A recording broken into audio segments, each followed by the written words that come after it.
Welcome to Ali Fitness Podcast, a weekly production all about bringing health into fitness.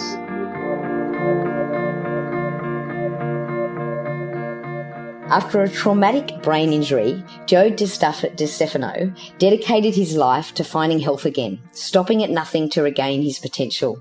Joe is an international speaker, fitness expert, entrepreneur, and lifestyle coach. You may know him from Spartan Race, as he was head of sport and training for 8 years, or you may have heard of him as founder of RUNGA, an experiential lifestyle brand empowering individuals through highly effective and sustainable practices that fuel health, wellness, and performance. Joe is all about focusing on the health and happiness scale as a measure of success with his clients, which we'll delve into. Joe, welcome to the show. Hey, Ali, how are you? Thank you so much for that introduction. Awesome. Look, it's so great to have you, and I love what you're doing with RUNGA, and probably everyone hates you with Spartan because you're probably the person that put them through the pain as they did their Spartan race.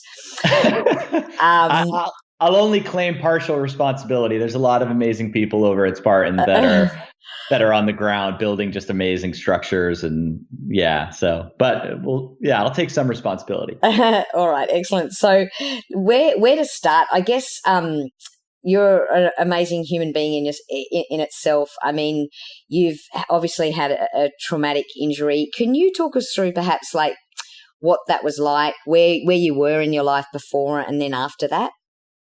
Yeah, well, I guess it's funny, and it's not funny, I suppose, but I'll start by saying, we recently were at a silent meditation weekend, and one of the themes was about trauma, and one of the questions that sort of was asked as we kind of entered one of the meditations was, if there was one thing in your life that you would change, what would it be?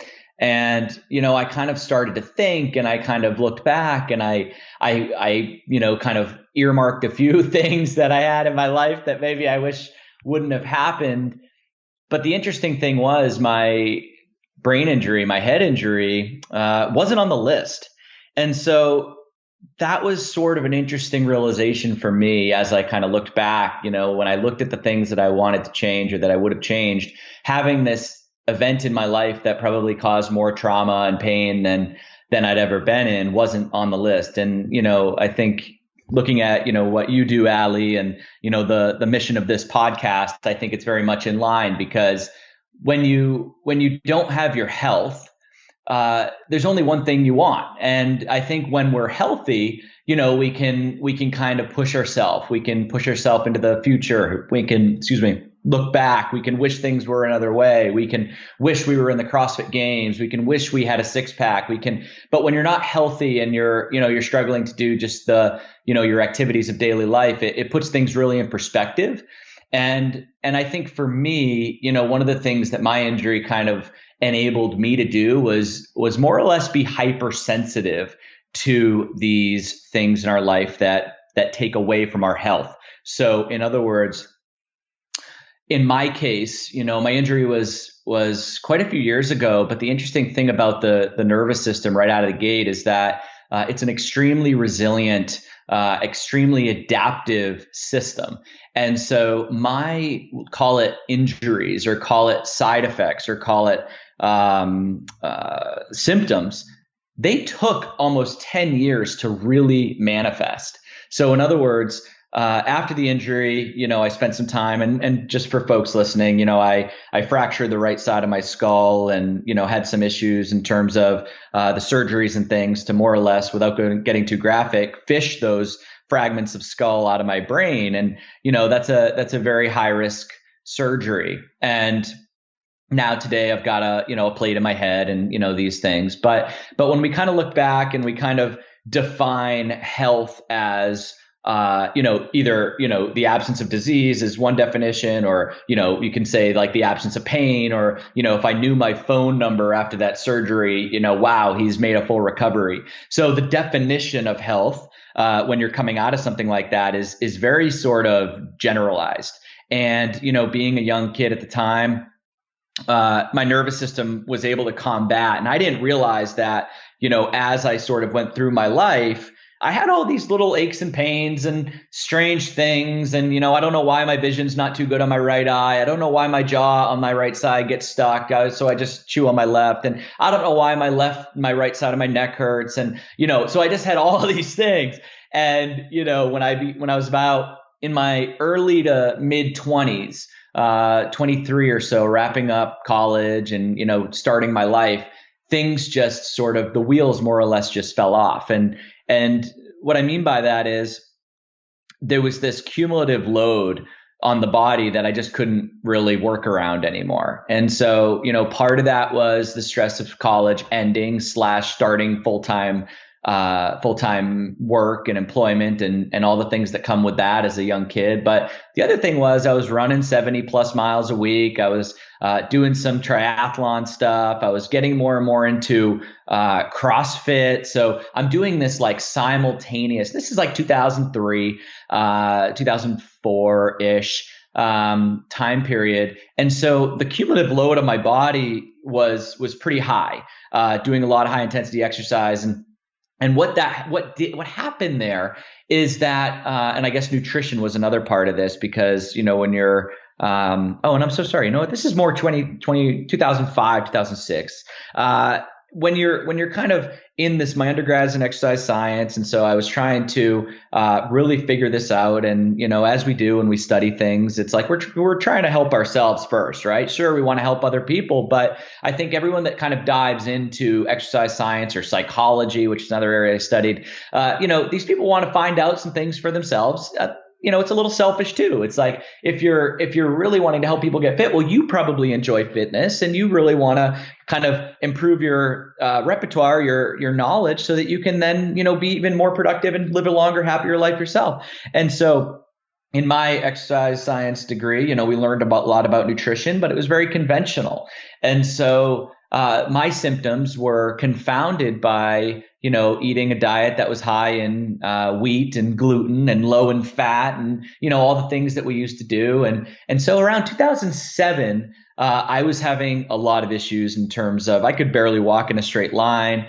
It was pretty scary. And, I had a doc just tell me straight out, you're going to be Michael J. Fox by 30. And, he said, it's really unfortunate. And no offense, Michael J. Fox, if you're listening. But that's not what I wanted in my life. And the way he explained it, was, at the time Muhammad Ali was still alive. And he was like, Michael J. Fox had bad luck. Muhammad Ali got hit in the head too many times. These sort of, these traumas, this sort of almost Parkinsonian problem I had, which is called dystonia, which is kind of a muscular control issue that results from, either getting hit in the head too many times or bad luck, right? It's pretty rough. But what I found is, and I had a lot of really great docs after that. I didn't take too well to that sort of diagnosis, but I went and found some really amazing docs in the Boston area and kind of got my head back on straight. But what I kind of realized, and where I started here, and I know I'm talking quite a bit, what I realized was this is a little bit of a gift, because I am so hypersensitive. This is when I started to really get in tune with my body, and that, like, if I run too far, I'm going to actually make my symptoms worse. If I beat my body down in a workout, I'm going to be even worse in terms of my neurological function, my movement, my gait, everything is going to be worse. So I got to reduce this cumulative stress load, was what I started calling it.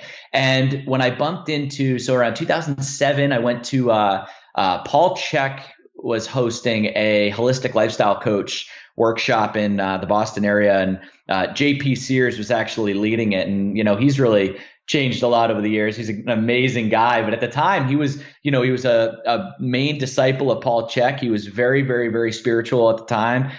He wasn't quite as comedic as he is today. And it was at that workshop that I was told, like, hey, you might want to try to think about this really simple, higher fat diet. And, that was blasphemy for somebody that had more conventional nutrition training. And so, but I decided to dabble with it. So I went into this, started having butter for the first time in my life. And, I went on a diet that was basically cauliflower, zucchini, some summer squash, coconut oil, olive oil, butter, no coffee, no alcohol. I did that for about 16 months. And my symptoms, my neurological symptoms, the progress I made during that time was just insane. And what I started to realize was, when I had foods that were kind of outside that sphere, I would have symptoms. And so maybe we'll talk about gut and all this other things that needed healing, but it was really incredible to me. So that's where I'm at. So my sort of, teachings today, it's about this kind of cumulative stress load, and whether you've had a head injury or not, this exists in all of us. And I think now in my work with high performing pilots, I work with Cirque du Soleil performers, I work with ninja warriors, I work with lawyers, athletes, getting, this understanding that, this cumulative load on the body. And if it doesn't matter if you're running 50 miles a week or working 40 hours a week, that's still a very similar load on the body. And so when we try to toss on top of that really hard exercise or interval work or heavy weights, we need to kind of really keep a pulse on everything. And so, maybe a little long-winded, and hopefully people are still listening, but that's kind of where I'm at. That's where I came from. And that's where a lot of my theories were kind of born. And Joe, I think a lot of our listeners can really relate to that, especially those people who get into, say, triathlons and racing and that sort of thing. They tend to be those people that work really hard in their day job as well. So it's that accumulative stress that you're talking about. But I'm interested to know, when did you realize that you were actually doing too much? Because you said that you were quite sensitive and you could feel, but I'm assuming at the start you couldn't, and you just keep exercising and keep running and then keep working hard and doing all these stressful things. When was it that actually sort of, did it click for you, or did you just hit exhaustion? What was it? Yeah. A little bit of both. I think for me, it was really weird. And, I remember being like in high school, and like we used to go to the mall, right? Like my buddies and I, the thing you did was you went to the mall and you walked around. And I noticed then that I would always run into my buddies, and it wasn't for a couple of years later that I really kind of understood why, but it was like, if you and I were walking down the mall, you would tell me to get off you at some point if you're on my right side. It's like I would always run it, and like I didn't think anything of it, and it was what it was, and I just kind of laughed it off, and I don't know why that happens, and it was kind of a just a funny thing. But what I'll say is, as the kind of cumulative load got a little bit heavier, it was actually waking up in the morning and looking in the mirror that was what I could see my right side start to almost, I could see it in my face. I could see it in my posture. It was almost like, call it like, this is a little extreme, but call it like almost looking like I was turning into like Quasimodo or something. Like I could see this strange twisting happening. And that's when I was, then I got super into mobility work. Oh, I must need stretching. And it only made it worse, because when the brain is signaling that this is holding tension and you try to lengthen it, the brain says, whoa, whoa, whoa, whoa, whoa, I like it where it is. And so I just wound myself up worse and worse and worse and worse. So there was this hypothesis that something was going on. And then once I got in the room with some really good docs, they kind of put all these pieces together that I had in my life, from the neck stuff, the jaw stuff, the vision, the walking, what I was calling this Quasimodo twist. They kind of tied all that all together for me. And so then I could at least understand what I was dealing with. Right. And so when was it that you started getting involved with Spartan, and how did that all come about? So here's the thing. So I went to school 2003. I started my undergrad. And so it was interesting. I was already training people at the time, and I had met a guy that was the chair of the exercise science department at Fitchburg State University, which is a school in about 40 minutes outside of Boston.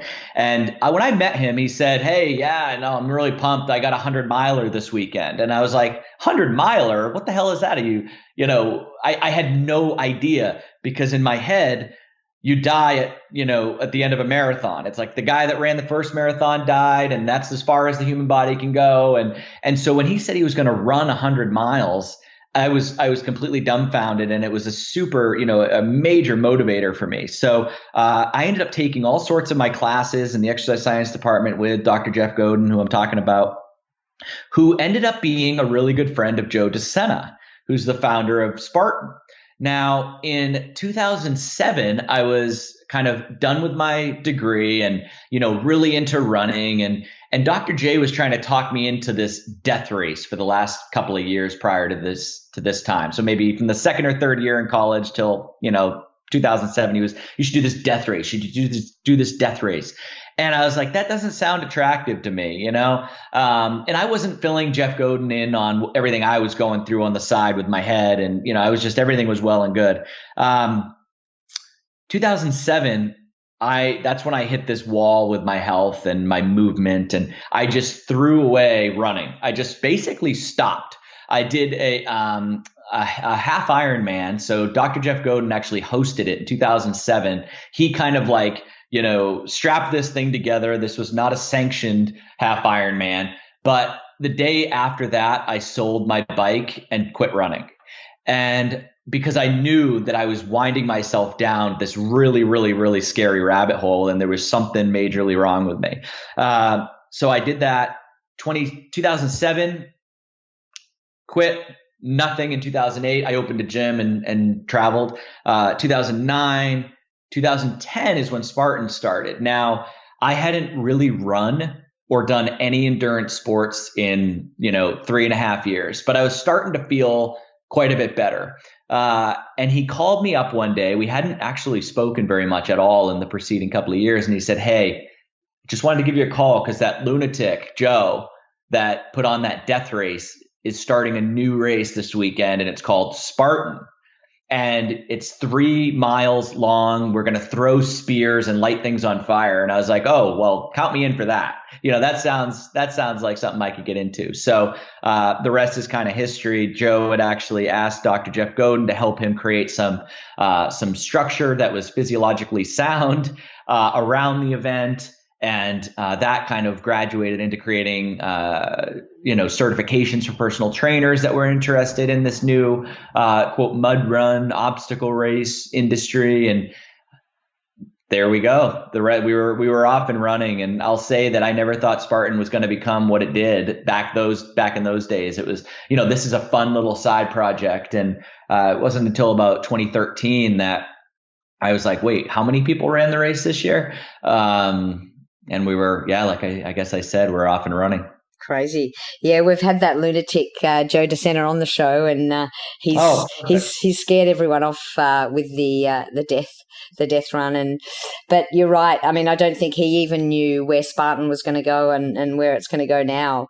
Right. Crazy. So why did you leave Spartan after 8 years and move to and then tell us how RUNGA all came about?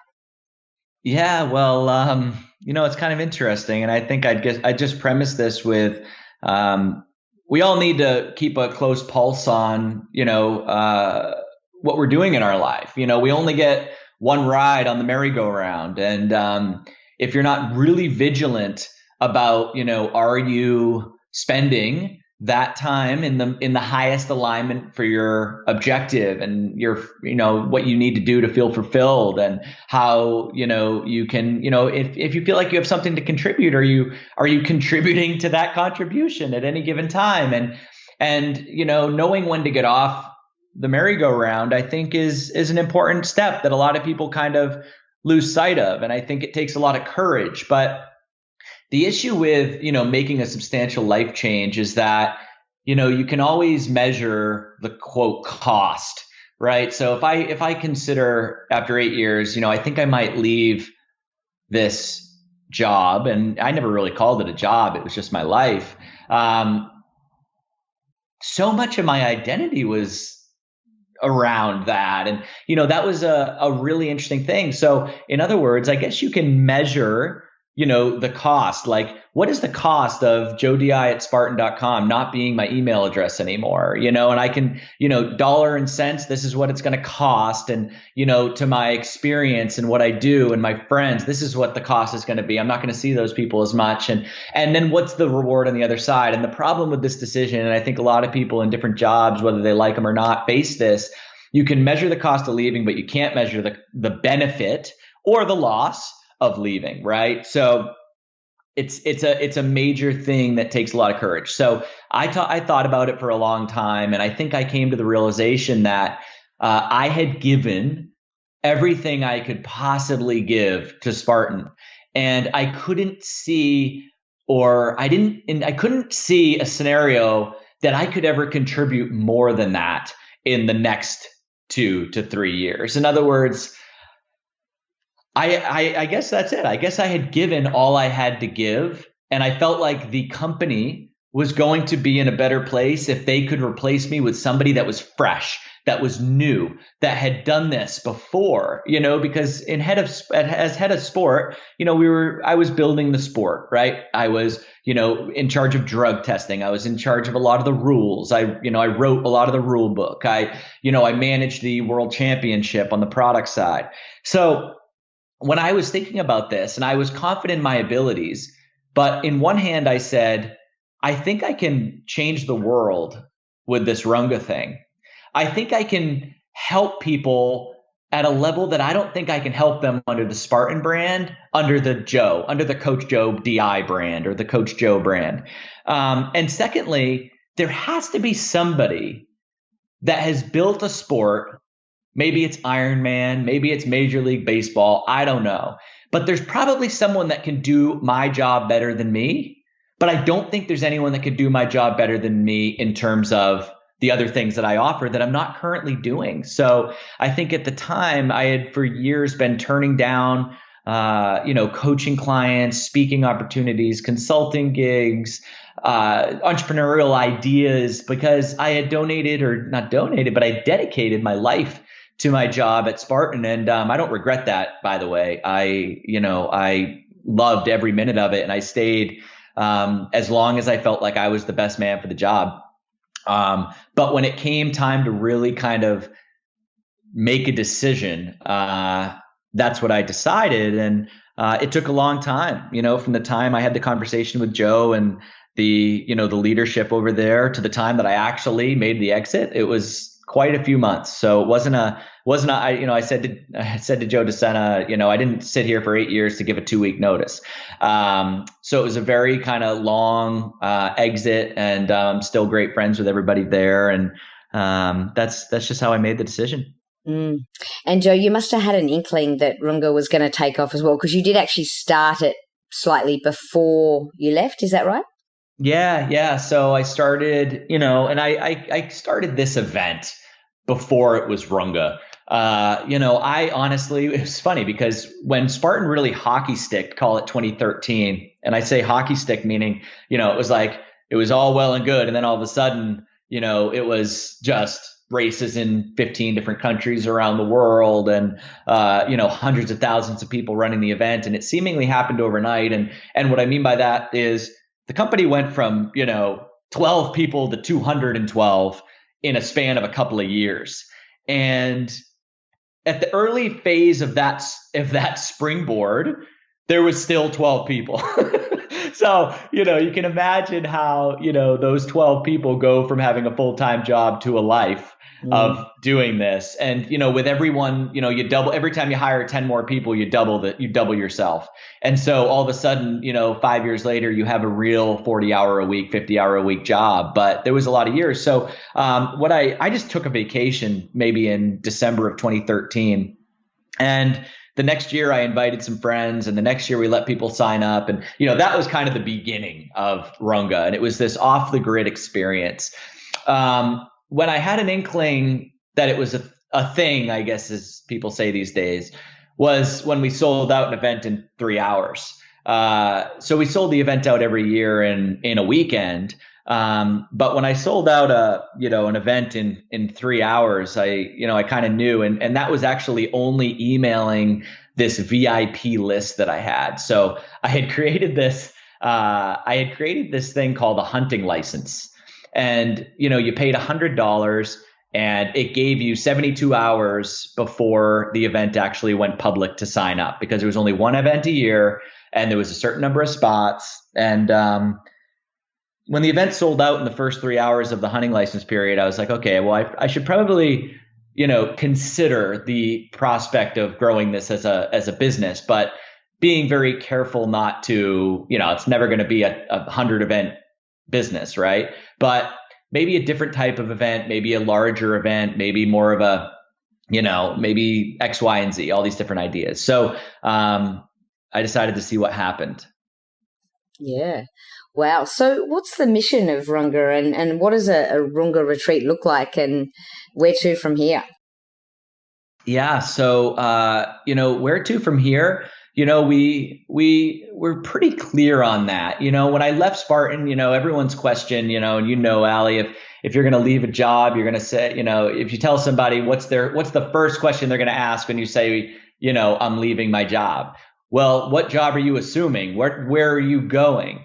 And, what I would tell people is, I'm meandering with purpose. Cause I knew, RUNGA's this thing that's just this incredible, this experience, this brand, this ethos, this embodiment.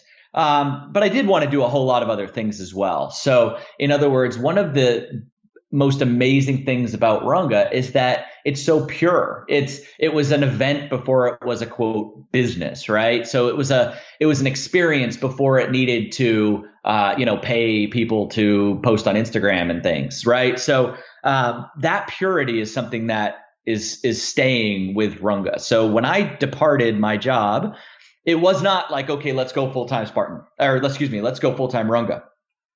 It was, all right, I'm going to take on some of these projects that I've not been able to take on. I really want to kind of get back in the trenches of coaching because I love it and it makes me feel so fulfilled to help people improve their health. And then, yes, we also want to ensure that RUNGA continues to grow, because it can't grow while I have a 50+ hour a week job, right? You can't ever, a lot of people try to keep one foot in the pool and, I'm going to do nights and weekends and on my entrepreneurial project. And the thing about my journey over the last bunch of years is energy is everything.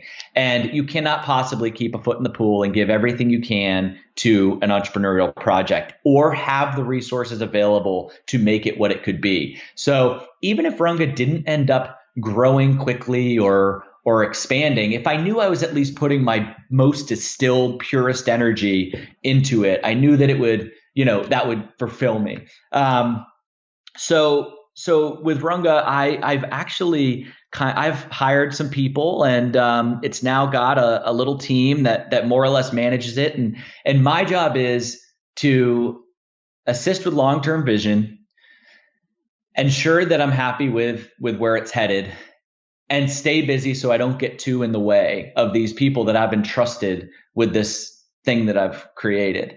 And I guess back to your question in terms of what RUNGA is, RUNGA is an experience. And that experience, one of the things we've been working on this year is delivering that experience in a few different ways. So whether it's a 2-hour workshop in Beverly Hills, whether it's a full day experience in Venice, or whether it's a 4-day weekend in Napa, it's a wellness experience that's essentially empowering you with the tools that we're all born with. And we, of course, we'll pepper in the tools that are sexy and fun, like, saunas and ice baths and Juve lights and PEMF devices and things like that. But ultimately, it's really focused on getting people clear about who they are, what they're doing, what their real ambitions are. Why are they chasing this certain goal? So in other words, we talked about people that run triathlons and Ironmans and maybe Spartan races, and maybe this has to do with my why as well, because I think my why really evolved over the years. But if somebody's really into running an Ironman race as an example, and they think that they love it for all these reasons, Well, let's meditate on it and let's really get clear about your why. And it's not unusual that people discover that the why is attached to something else. So our objectives, and your objective does not need to change after a Runga experience, but you need to know, you need to be in touch with what's driving you truly. Because if you're going to maximize your health and your happiness, and when you achieve your objective, you're going to be fulfilled, then you need to know why you're chasing it. And so at Runga, we do a lot of work that kind of empowers people to take this on. And one of the key elements is that when you leave a Runga experience, you are very much empowered, and you know exactly how to take care of yourself. So whether it's mobility work, whether it's a morning meditation, whether it's moving energy around, unblocking emotions, or feeling into those emotions, that's really kind of the kind of exit strategy of Runga. And then, in terms of the experience itself, it's like, if we're doing all that and you're spending your off time on a PEMF device, accepting some electrons, or you're in front of a Juve light, boosting collagen synthesis, or you're getting a massage, or you're sitting next to Ben Greenfield talking about your blood work, all of a sudden you're that really rounds out the weekend or the day or the hour. So it's very much wellness focused, but empowerment is the real product. And so it sounds like there's a lot of soul searching going on. Is there any drugs involved? No. So that's one of the big things, especially living in Venice, California. There's a lot of that, and there's no spiritual bypassing at Runga. So in other words, a lot of people, it's they go from the stressed out desk jockey that hasn't meditated in 10 years, or maybe they've never done it in their life, and their diet's not perfect, and they're not doing a lot of introspection, and chew up some mushrooms, and all of a sudden you're this enlightened spiritual being, right? So I think that at Runga, I think from a sustainability standpoint, despite the growing popularity of psychedelics and things, it's not something we're including in any Runga experiences, because I think it's very much I think it's very much trying to bypass a lot of the real hard work. And I know there's the argument about maybe bypassing so that you can fuel starting at zero, right? So, well, I need to see a few things so that when I come back, then I can start, and my meditation practice is even more empowered. But the hard work is the hard work. And I would say that, the Runga experience, just so people don't think it's just sitting around meditating for a weekend or what have you, so much of our emotional sort of availability or blockages, it's you just got to move energy around. And so things like Kundalini yoga, things like the way that we mobilize people's bodies. So we talked a little bit about my thing with tension, and how I kind of realized that, the more I stretched, the tighter I got. And I think there's a lot of people out there, either beating muscles relaxed, or stretching and mobilizing the same muscles day after day. And when you start to see the energetic side of this, and that the brain is in charge, you can start to understand that we need to kind of feed our intuitive system. And so the brain knows how to relax, or the brain decides that your low back's not going to hurt anymore, or that your trap isn't going to be tight anymore. And so we do a lot of energy work. The way that we use we've got some mobility balls that we feature in all of our events. They're on our website too. And these are like they're slightly soft mobility balls. And what we use them on is basically kind of mixing modern approaches with Chinese medicine, acupuncture, meridians, and kind of work with these balls to unlock these like linchpin areas of the body. So there's a linchpin area in the very top of your neck. There's linchpin areas in your feet.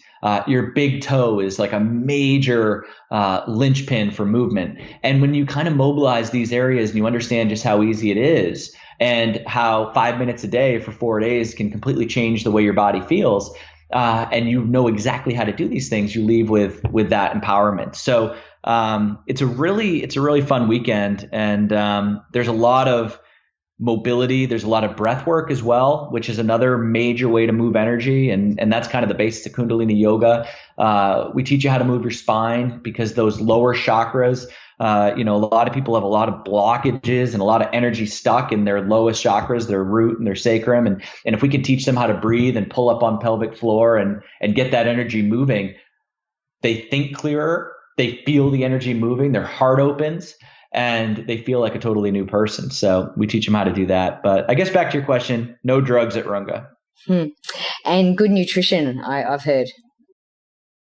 So probably I'm pretty comfortable saying that the food at Runga is probably the healthiest, highest quality food that most people have eaten, say, in the previous year or so, or maybe ever. The attention to detail we take to the food is the reason we're doing things the way we're doing things now. So backing up, a quote retreat, we actually don't call them retreat. We call them experiences. Our event in Napa that's in a couple of weeks is called the immersion because we totally immerse you in this stuff. But the food, if you go to a center that is designed to host retreats, they've got deals. They bring the food in. They cook the food in whatever oils they want to cook in. They serve the wine that, they've got the best margin on, and there's very little you can do to change that because a retreat center is a business. And if you go into that business, then every piece of the puzzle is a mini business for those folks. So at Runga, we rent private estates, mansions, large multi-bedroom private properties. And what that enables us to do is we hire our own security. We hire our own chef. We bring the exact foods in that we eat at home. So everything, no stone is unturned, and every single little piece of the puzzle is carefully and meticulously premeditated and planned so that the experience is truly immersive and like nothing else. And truly unique. There's definitely nothing else out there like that. No, and it's funny, and I've hosted a lot of events. I've hosted events for 6 years with Runga, and I'll say it's food is the craziest thing. I remember we did an event in Central America, and just for folks listening, as a person with this kind of attention to detail, in terms of let's say you were going to make plantain chips, Allie. Okay. And you wanted to fry these plantain chips, right? And you had to decide what oil to put in your fryers, right? And now, if you're a retreat center, you have a decision to make. I could put in a highly inflammatory oil, like call it safflower, sunflower, canola, any of these industrial seed oils. In Central America, do you know what it costs to fill a fryolator with unhealthy oils? Probably next to nothing, and I'm sure that's what they'd choose. Under $1. Wow. When I filled the fryolators, everyone thought I was crazy. When I filled the fryolators with extra virgin organic coconut oil, it costs $100 a day. So $100 a day to fill those up. And that's Central American coconut oil prices, right? Mm-hmm. So no business when the customer is not the wiser and the customer just wants, some plantain chips is going to make that decision. Why spend $100 if you can spend 79 cents? And so, that's just a very simple business decision. And those are the kinds of things that you could have food that looks extremely healthy, but behind the scenes, there's definitely, you're not eating what you would eat if you cooked that at your house. And that's kind of the thing with Runga is anything we serve at Runga, whether it's at the supplement bar or it's at dinner or it's at lunch or you open the fridge and take a drink out, 100% of those foods are the foods that myself, Ben Greenfield, and the other hosts are consuming in their home when they're preparing the meals. So that's kind of our thing. So I've just got two complaints. One is that there's not enough of these experiences because I think if I'm not wrong, there's only like one or two a year, isn't there? Right. That's absolutely true. There's only one or two a year right now. And we do, private corporate events, which is, really where Runga has been, the most busy. But yeah, there's one to two public events per year. They sell out pretty quick. And there's not enough of these, Ali, because, it's these retreats, if you don't want to take this attention to detail, I'm not trying to speak negatively about any retreat out there. There are retreats out there that are hosted. Most yoga retreats are hosted by a yoga teacher that wants a free vacation. And so if you're a yoga teacher that wants to, spend 2 weeks in Costa Rica or Bali or what have you, and you've got customers, then you can kind of shack this thing up. It's very low risk. A lot of the retreat centers will do the work for you.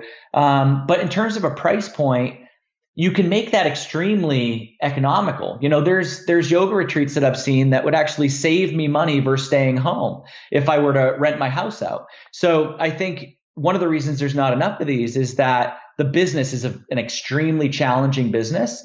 It's a lot of risk for the host, us. And the price to consumer has to be higher than a yoga retreat that might look similar. So that's kind of the reason why there's not enough of these things, is that it's a very challenging business to make work. Well, let's see if we can do something about that. I'm not sure what, but maybe you should open your own retreat centers. Yeah, believe me, we're meandering with great purpose right now. So, Awesome. where again, it's like the purity of Runga is, and the authenticity behind it is here to stay. And, we're not in a rush to go, open a bunch of retreat centers or, have 25 public events a year. And, we're meandering with purpose. We're definitely growing carefully and selectively. We understand the opportunities. The fact that we could we could build a house right now in Malibu and just start cranking retreats every week and weekend. And, but we're kind of seeing where it goes, because we're so lucky. The people that come to Runga and that join us, it's, we learn something with every event. And so we want to make sure that we kind of allow the event, the experience to kind of grow at its own pace and to kind of keep the things intact that made it what it is. Awesome. And so, yeah, stay tuned. Yeah. And so 2020, what does that look like? Yeah, we're super excited. And, if folks jump on the mailing list, they can be first to hear about it. But I can't say too much, but I'll say that we're going to probably have, at least 2, maybe 3 or 4 public events, in different capacities. So they won't all be 4 days. There might be some single day events that you could come to, and most of those are on the West Coast. There might be an East Coast drop, but stay tuned. We're super excited. Again, we're taking our time. We're not rushing to market with things, but we've got a lot of exciting conversations and potential venues that we're chatting up right now. So all I can say right now is stay tuned, jump on the mailing list, and be excited with us. Excellent, Joe. We'll include that link in the show notes so everyone can jump on. And look, this has been great. And just before I let you go, I'd love to ask you a question that we ask our guests on the show. Yeah. Do you have a tattoo? No tats. Would you consider a RUNGA? No, only joking. Maybe a Spartan. Have you ever considered a tattoo or? I think everyone's thought about it. I would not get a Spartan tattoo. No offense, Joe or anybody else. I wouldn't get a RUNGA tattoo either. I think, that's not really my style, but, I'll wear, I don't know. I don't know. I think if I was going to get a tattoo, I'd probably get like the classic, inside of the bicep heart that says mom with the arrow through it or something, something like, I don't know. It would be kind of it wouldn't be my own brand. It's funny you say that. I saw a guy with that one, I think it was yesterday. Yeah. It would be something more sort of, because RUNGA is something that, I created and I'm very proud of it. But ultimately, the logo, and of course the logo stands for a lot of things for me, right? And so you can make that argument, but I think that, we are who we are. There's nothing outside of us. And that's something that I really, kind of have been living each day with, this sort of idea that, like, we have everything we need to do amazing things inside of us. And I think that we need to kind of accept that power and not kind of push things out. So in other words, if I identify too closely with Runga, I hope you see what I'm saying here. It's like, it's kind of, it's a challenging, emotional, energetic thing, right? Because ultimately I am Joe. I am the founder of Runga. I used to work at Spartan Race, but ultimately, but that's just one identity. That's just one identity. Many. Yeah. And it's like I said, with the coaching, I've been, doing a lot of this personal coaching, and, these high performers, it's just so darn fulfilling. And, I consult with gyms and corporations that want to put fitness centers that make a difference in their facilities. And so I do a lot of things that really fulfill me. And I'm so blessed with an amazing team at Runga. And we've got some just incredible people, starting with Emilia, running that show and really doing amazing things with it. But it's one piece of the identity. And, if you look at Emilia, she's got just amazing things going, and she spends so much time on Runga, and everything she does with that brand is so meticulous and so thoughtful.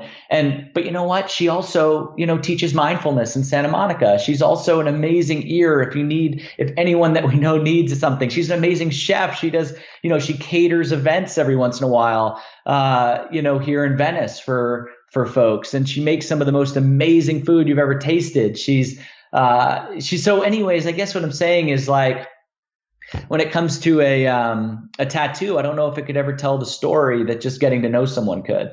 It's great. I totally agree with that. And one last thing I wanted to ask you was your scale of measurement, health and happiness. How do you measure happiness? Man, that's a tough question, right? So I guess it's a little bit, little subjective, but and I created the health and happiness scale because I was so sick of the sweaty and sore scale. Somebody that I'm trying to work with that's got, some things going on, some nutrition that's not quite perfect, some back pain, and wants, like, the workouts to just beat them into an oblivion, right? So it's this, like, bigger picture. And in terms of the health and happiness scale, what I'll say is, health and fitness can be measured. I can figure out what your VO2 max is. I can put you on the bike and figure out your 10-minute fan bike test, right? I can measure your resting pulse and measure your health, your heart rate variability, or your blood sugar at rest, or your cholesterol. And when it comes to happiness or wellness, these things cannot really be measured as easily. So the only way that I think you can really kind of substantiate how well somebody is, or how maybe happy they are, is the impact they have on other people. If somebody walks in the room and you're at 50%, do you go to 60% or do you drop to 40%? Are they heavy or light? Do they add or do they detract?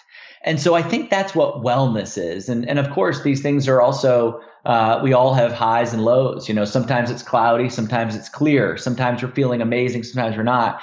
So I think in terms of wellness, I like to kind of think of it as the impact you have on others as you kind of enter their space.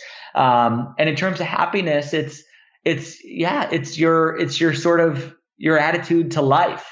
Is the glass half full or is it half empty? Can you rifle off the 5 people that mean the most to you, or does it take you quite a while and do you work with 4 of them? Right. So there's this kind of unspoken kind of, more energetic side that I think people really need to kind of get in touch with. And I guess one way to do it, and I'm kind of thinking as we're talking, would be like, how do you feel if you close your mouth and close your eyes? What is your default? does your default take you out of your body? Does your default bring you to a place of wanting? Does your default think about how somebody else cheated you, or does your default kind of have a subtle contentment of who you are and what you're bringing to this life and how you're actually feeling? Do you seek the emotions and where those emotions are held in your body? And I think that's kind of happiness, right? If you close your eyes and you think of your kids and you think of your husband or wife, or, you're probably pretty happy. You've got things in your life that you're really grateful for. But if you close your eyes and all you think of is, the job that if you died tomorrow would replace you by the next day, or, you think of somebody that you're angry at, or you think of the ways that life, got you down. It's, I'd probably say that person's probably not overly happy or overly well. And I think, you can get fit and you can be still sick, and you can get healthy and you can not be well. So there's this piece of the puzzle that I think is, yeah, I guess that's, if that makes any sense at all. I love how you put that. Actually, you can get fit, but and be sick, and For sure. And I like that. You can you can actually not be well but not be happy, and it's just this whole it's just a bigger picture than yourself, really, isn't it? It is, and all we have, we're. Our energy is all we have, right? You're the average of the 5 people you spend the most time with. Your energy, and this is why, before we turned the thing on, we were talking about like that first hour of your day and how that's actually, you're cultivating the energy you're going to take into the day in that first hour. And this is a key learning at RUNGA, is if you wake up in the morning and your first eye opens and you're on Instagram, or you're in your email, or you're immediately, that first second of the day, you're already outside of yourself. You're already seeking.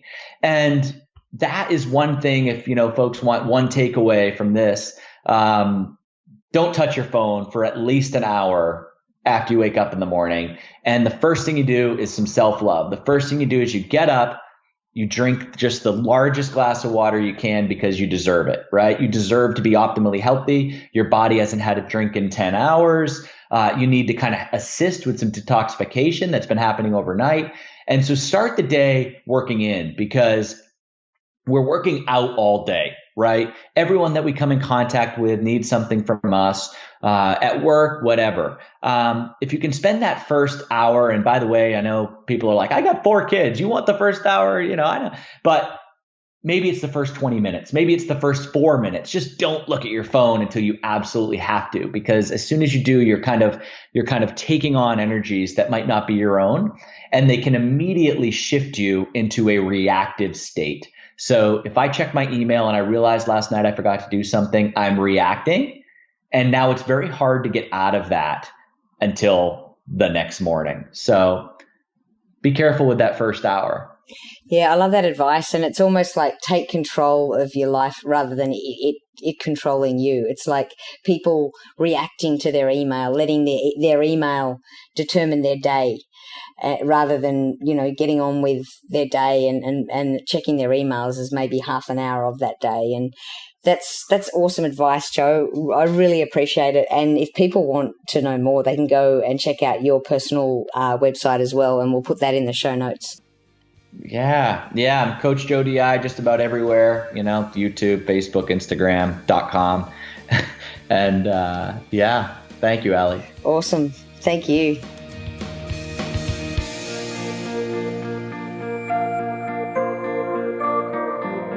For all the resources and show notes from today's episode, please go to www.ali.fitness. If you liked today's episode, please show your appreciation by going to iTunes, give us a 5-star review and subscribe.